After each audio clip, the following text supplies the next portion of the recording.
This is Byron Lazine and Nicole White, and you are tuned into episode 228 of The Real Word. Word is up. All right, we've got a bidding war, but maybe not where you think for racket number one. Or maybe where they do think. We've got a report out of China that is impacting our housing market. Very interesting. And then out of China. A Zillow Gone Wild Marketeer of the Week. Let's start with racket number one. Wall Street Journal. Bidding wars overheated the home buyer market. Now they're coming for renters. Okay, so competition among renters mean many tenants feel compelled to pay more each month than what the landlord is asking. They reference some stories in here. Northern Virginia, Donna Jones and her husband looked to rent a home there in February, and when they often received the same response from agents that said, sorry, but someone else offered more to pay rent. Miss Jones said, we didn't even know you could do that. Didn't even know they could do that. You could pay more Why for can't you rent. pay more? I mean, why wouldn't you be allowed to do that? The house I own here, I did that. What does that mean? Because I initially rented it before I bought it off market. Yeah. You offered over. Well, it was pretty only aggressive. There was one other person. Yeah. And it's like, you hey, wanted it. I wanted it. There was nothing else for you to rent. I was like, it's rent. Oh, the other place you were going to rent had cockroaches and stuff. Well, that's the theory. That was your theory. That is my theory. That's how I got out of that deal. It was a real cockroach, by the way. You didn't place it there? So bidding wars been a staple, obviously, the last couple of years in the housing market. Yes. But these contests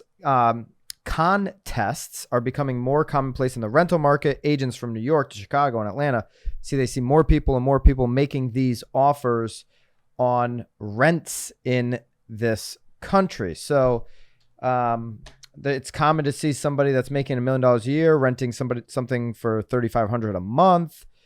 New York City seems pretty low. Doesn't that seem low? $3,500 a month? For someone making $1 million a year, they're saying it's common in Atlanta to see that. It's like a $400,000 mortgage. Meaning that there's people that have serious wealth that are not buying homes. They're choosing to go rent. Yeah. And they're like, okay, $3,500, I'll just scoop that up and see what happens over the next couple of years. Because that's kind of what you're seeing. People that did sell that maybe aren't ready to buy. Yes. They're just being aggressive going out there. They want to cash in their chips. Yeah. So Nicole, $3,500 may not seem like a lot. But the U.S. median rent is just over $2,000. That's for the first time ever, according to Redfin. It's up 15% on the year. So we're at just over $2,000, up 15% on the year. By the way, how smart do all these investors, all these institutional buyers, gobbling up all those single families, buying these rents, single family rents, and now where you see rent up 15%, and there's bidding wars happening on rentals in cities, in the suburbs, everywhere. People are fighting for these rentals. They look pretty smart. They're continuing to buy into this market. It tells you about the future of home ownership, the future of how many homeowners versus renters there will be. Renter Nation. I say that word a lot on this podcast over the years. Do you? Yeah, we're like... I feel like that's the first time I've heard it. No, I mean, I've said it a lot, but you might not have been listening, technically. It's quite possible. Renter Nation? But Renter Nation, meaning the reason they're buying all of this is because they know how many people are going to be in a position where they have to or choose to, for flexibility, rent as opposed to owning a home. Right. We're talking about like, hey, do you want to pay somebody else's equity mortgage? Do you want to pay your own? Well, but not everybody can actually get into a house. So you have to There's rent. that. Yeah. There's the affordability issue. But then there's just people sitting back waiting and seeing what happens. Maybe they need to move around. So they're renting for those reasons as well. But there's huge demand for rent, and investors have seen that demand. We definitely have been talking about that for well over a year. Absolutely. Yeah. So last week also, New York City panel approved a rent increase of 3.25% starting this fall on properties covered by the city's rent stabilization rules.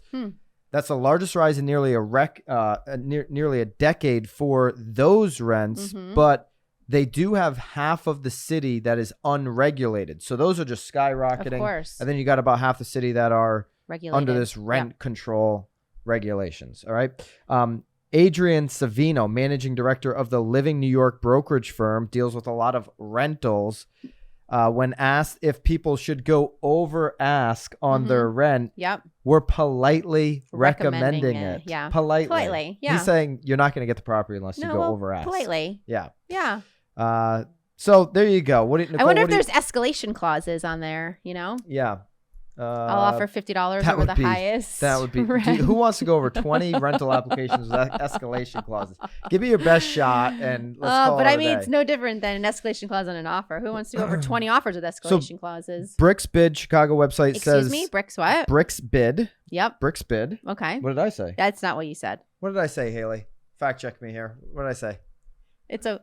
No, I did not say Yes, that. It sounded like I said that. No. Bricks Bid, BID.com. Yep. Mm-hmm.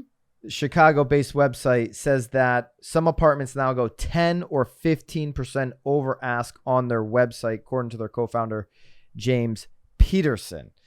So a lot of over ask bids in the rental market makes sense to me. Time's up. People have put their money where their mouth is in the rental game for a while now, and I think you'll continue to see this. For sure. Yeah. Without a doubt. Racket number two. Before racket number two, let's lock it up with Tomo. Lock and shop. This is probably the best product out there. It's the only product out there. It is I believe. The product out there in the mortgage industry if you actually want to have some stability in your home search. So if you're working with buyers who are freaked out, this is a conversation starter to get them comfortable with going out and shopping on a 90 or 120 day window. That's right. They have 90 or 120 day locks, and it's just $750. So if I'm a buyer agent, maybe I'm thinking about throwing that in reimbursed at time of close. I love it. Again, it keeps them motivated. It keeps them moving forward. Yeah. And then it's actually putting a time frame on these buyers too, where you know that for them to keep that locked rate that they'll be buying within the next 120 days. Lock and shop. Lock and shop. Lock and shop. Drop it like it's hot. Like it's hot. Lock and shop. Not a bitch. Go hellotomo.com/lock and shop. Lock and shop. Ooh, you're actually are you trying to make a song? No, that's their link. Drop it like it's hot though. I mean, hellotomo.com/lock and shop. Lock and shop. We'll link it up. Lock and shop. Get in when you go onto the thing. Just it lock says, and shop. Are you an agent? Are you a buyer? So you can, submit something as an agent, get some information for your buyer. Be the educator. Be the person bringing them more opportunities. Tomo Lock and Shop allows you to do that. All right, racket number 2. CNBC. Right out of China, right? CNBC. The housing market slowdown is showing up in shipping data from China. What are the key points here? As the housing market slows amid higher mortgage rates, orders of home building construction materials such as lumber are down. Shippers also say shipments of appliances are declining. Can you get appliances? You can't get my shower door. Can you get appliances right now, Nicole? You actually can. You can get appliances. You can get appliances. Yeah, all right, so this is correct according to Nicole. You can't get little hinges on a shower door right now. The hinges on the shower door. Well, those were on back order. Now new ones. We ordered new ones. There's a major slowdown in furniture and home decoration orders from China and Vietnam. Despite concerns about inflation and consumer spending, there are indications in the orders data that apparel, footwear, sporting goods remain high in volume ahead of summer and back to school sessions. If anybody has seen that Fabletics we're going here, huh? Ad on Byron was TikTok, influenced. Byron was influenced. But Nicole, I spent $200 on like $700 worth of apparel. I like it. It was unbelievable. So I'm with the people. I am one of the idiots that is spending money on crap apparel. But again, now. if you're also reading in the headlines, like Walmart has overbought, Target has overbought, so now they're slashing their prices. So you're now actually benefiting from their overpurchase. Fabletics should have been the marketer of the week for their TikTok ads. What incredible ads! Yeah, you were influenced. Father's Day ad. He won't even. I'll ask him to look up something, and you won't even look some things up because you don't want TikTok to start having it be part of your algorithm. Yeah. Now so I don't know get the what apparel you've stuff all done. the time. I'm sure you're I don't even know how you got there. Apparel, golf, real estate, economy. Spending cutbacks by the consumer already led to a decrease in Chinese manufacturing orders by U.S. importers of 20 to 30% as recently reported by CNBC. All right. So, Nicole, let's put up the chart here, Bobby, too. China's supply chain. So just maybe like 6 months ago, a lot of these blocks that you see would have been red. Meaning congestion in their supply chain, in whether it's trucks, time in ports, container availability, vessels. But you are seeing yellow, meaning moderate congestion, or green. Majority is green. Meaning normal. So they have loosened up the supply chain when we're talking about lumber and building materials. Does it come as a surprise to you? No, of course not. Why? Why am I not surprised that it's that you're seeing less lumber material and that stuff being ordered? Well, I mean, I think there's multiple purposes. I mean, reasons here, but I think the main one though, well, go ahead. Tell us why. No, what do you think? No, go ahead. You don't want to have an input here? I do. I mean, I think there's many movements. I mean, it's sort of like even the appliances, right? I think that there was such a backlog, and then there was the over order, which then even backlogged the system even more to then get them here to the point now where they're still producing, but now no one is purchasing. So or less are purchasing. Yeah. Well, of course, yeah. So again, it's sort of like what you're seeing again, like we said at Walmart and Target, you know, they're overbuying, making up for the fact that they were so behind to the point now where there's like oversupply. So we talked about it in the past where there are many builders. It might have been on the walkthrough. Maybe it wasn't on the real word, but there are a list, and there was just quote after quote after quote of builders, whether it's Texas or, you know, Arizona, or these different parts where they're saying, well, and that was months ago. That was like 2 months ago. That was a while ago. We're seeing a slowdown. We're feeling it at our model homes. We're not getting as many people because, right, new construction slows down first in the amount of volume, the amount of demand that is out there, meaning, you know, people want to wait 18 months, 6 months, 12 months. And if they're ready to buy. For sure. I think not all people. And that's been the conversation for so long. Are you willing to wait 18 months for your wine fridge to come in? Or, you know, we have to order windows now because they could take 9 months to come in. To get the house, it could be 9 months. Right. Or whatever. I mean, and again, 9 months is pretty realistic, but there's no freaking way that any builder is able to build at least around here at this point. 9 months is tight. So I agree. I don't think many are willing to wait. Around here, but I'm talking the Sunbelt states, 9 months is more of a common timeline. Up here, Northeast, it takes people 18 months just to get a permit sometimes. Yes, that is true. Here's the deal. This isn't a surprise to me because there's so much uncertainty for builders where, I'm going to just take care of the people that are absolutely sure things and that aren't going to back out, because there is this volatility in the economy, in the interest rate. Makes sense that builders or material costs. It's very difficult to build a home, and people still want it for the price of, like, you know, the median house, and it's hard to match up. It's a hard gig for a builder right now.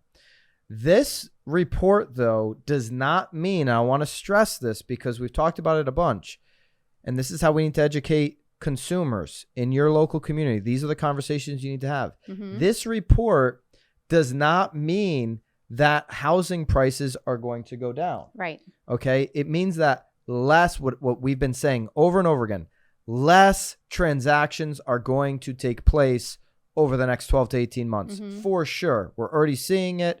Fannie Mae, we talked about it in last week's Real Word, is predicting it, right? And amongst others. But here's the reality about right now compared to 2007, where prices fell off a cliff. 5 million more 35-year-olds today than there was in 2007, prime buying age. Right. 12 million more households today operating than there were in 2007. So more people just need a house. Yep. 2007, 2.1 new housing starts, new construction that year alone. Okay. This year, 1.4 million. So we're below. Way below. And we've been below the last 10 years. Right. We've talked about that. Yep. Supply. 50% less inventory today than in 2007, still with inventory starting to tick up. And we know, like we talked about in bracket number 1, you've got 1 out of 4 purchases being made by investors on single family homes. So prices are not going to go down despite the fact that this is one of the reasons prices are going up. Right. There's less people building. Of course. Now, it's a little surprising that there's less people, like, maybe fixing up their house that they're currently in. Well, I mean, but you and I had this conversation, 2 weeks ago? I mean, you were even talking about, again, I know I joke with you about it, but like you were thinking about selling to like, and I'm not now. I want to say on this podcast, Nicole. No, you're not. I'm you feel better now? 100% not selling. Not selling the Connecticut house. Until you get the shower door. No. I need the shower door. Yes. But I'm 100% not selling it, and I can give you my reasons why. If you care. So my husband and I even had a plan for the next 12 months to do this big addition on the back of our house. I'm pulling back. I'm holding off. I'm pausing it to see. To see what happens in the next 6, 8, 9 months. So it doesn't really surprise me. I think it does not surprise me at all that people are holding back or not, or they've already spent their money. I mean, we were talking about all this. We talked about PPP money. Like people like almost have already spent the cash though to sort of increase their homes. I don't know. So I'm not surprised, but I'm not selling the house. You're not. So when we do dinner in a couple weeks, when me, you, your husband, my wife, we'll all go out for dinner. I'm not invited if I don't get the shower door. If you get the shower door, you can come to the dinner. Yes. Your husband's invited for sure. For sure. But I'll pick up dinner as a thank you for redoing the house, since you're not going to be able to get a commission on selling the house, okay? Because I'm 100% not selling it. I've made that decision. Good. How do you feel about it? There's a great, it's an investment house. There's a tax benefit on me utilizing it for business. Right. And a little tax write-off there.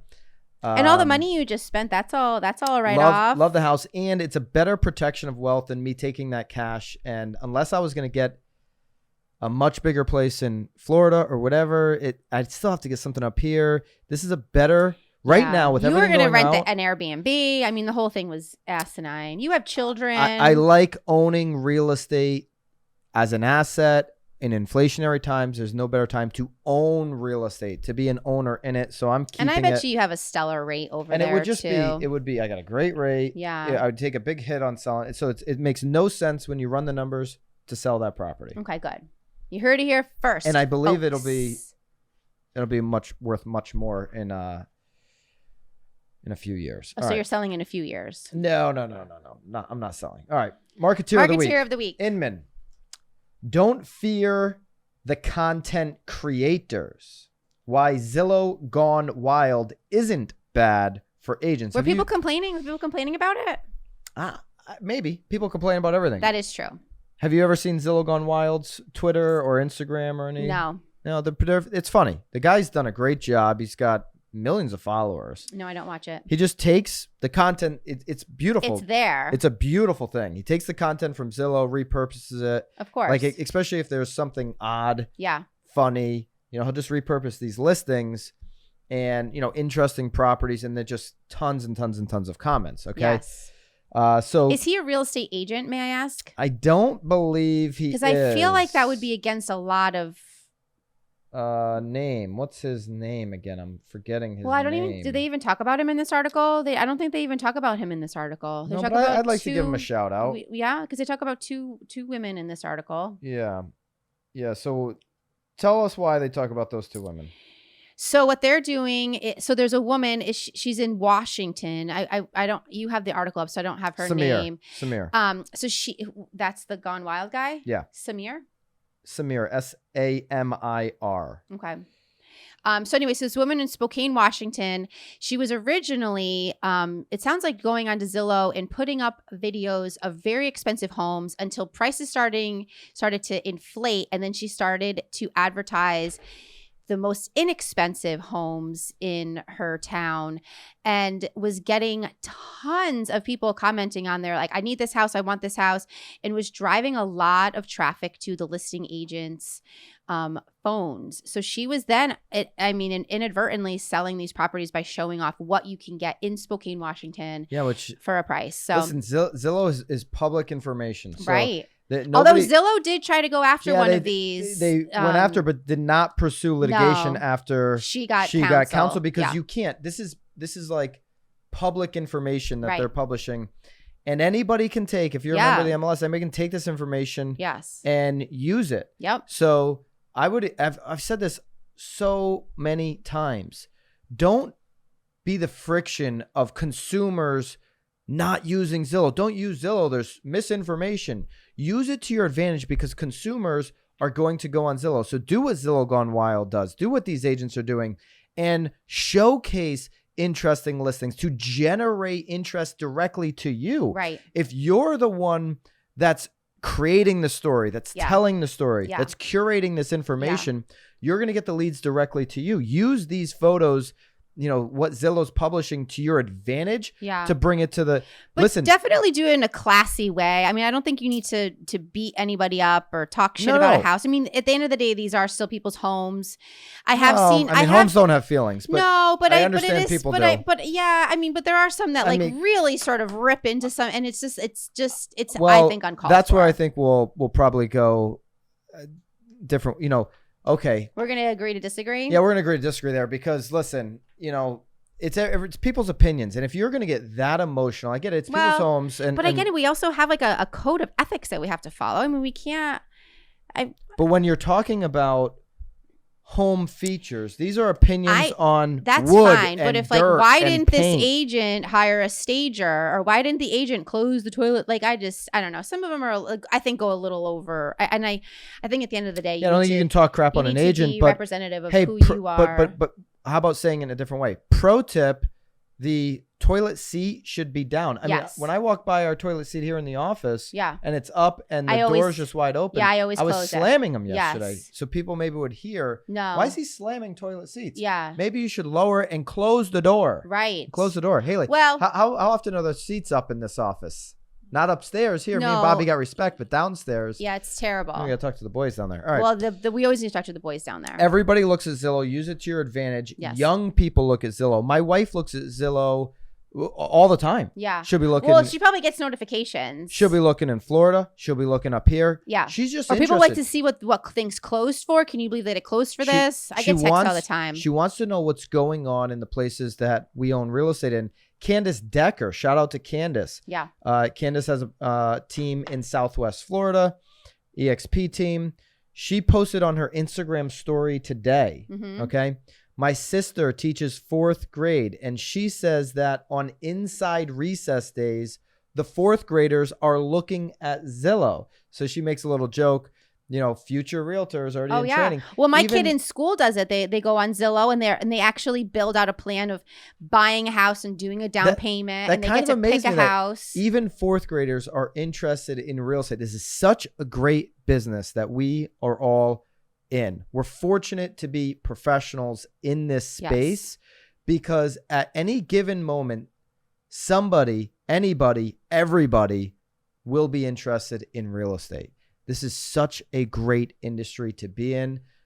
Really take that to heart and use it to your advantage, okay? And Zillow is a weapon that you have because everybody knows the name. It's the Google of real estate. Use it. Mm-hmm. Don't try to get people off of it. That will not work for you. Did you mark that, Bobby? Hopefully you got those times written. Look at him. He's a little teary-eyed. You see? There's like a little Bobby, tear coming down. He's crying because he didn't buy a house in the last 2 years. No, not Bobby. You're crying how wonderful your industry is. Look at you. You're getting a little emotional. He's thinking about, Mr. I'm not emotional. Just got emotional. Am I extending my lease or look at him. All right. Definitely anyway, a thought. okay, we're at the 15-minute mark. All right. We're out on this one. Love to hear your comments, your thoughts. Are you using Zillow to your advantage? Are you seeing rents go over ask? By how much? And are you still seeing people build in your community? Love to know that as well. Nicole? Love to know it. You can keep this with you by your side for the rest of the day since I won't see you. Oh. Keep Why it real. were you headed? You leaving me? We'll see you next week. See you guys.